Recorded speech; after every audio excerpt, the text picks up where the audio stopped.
আপোনালোকে জানে যে আমাৰ সকলোৰে শ্ৰদ্ধাৰ যশস্বী প্ৰধানমন্ত্ৰী আকৌ আমাৰ অহাকালি প্ৰধানমন্ত্ৰী অসমলৈ আহিব আৰু অহাকালি গুৱাহাটীত প্ৰথম প্ৰগ্ৰাম যোগদান কৰিব আৰু অহা 18 তাৰিখ আমাৰ কলিয়াবৰ 18 তাৰিখ ৰাতিপুৱা 10টা বজাত প্ৰধানমন্ত্ৰী ইয়াত এলিভেটেড কৰিডৰ 35 কিলোমিটাৰ যিটো এলিভেটেড কৰিডৰ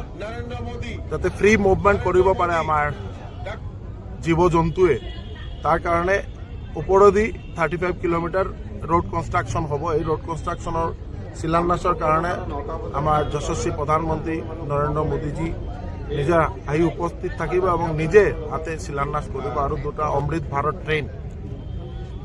প্ৰধানমন্ত্ৰী মহোদয়ে ফ্লেগ অফ কৰিব। তাৰ কাৰণে প্ৰস্তুতি পৰ্ব ইয়াত যিটো আমাৰ আপোনালোকে যিটো দেখিলে এতিয়া আমি বৰাজান মণ্ডল আৰু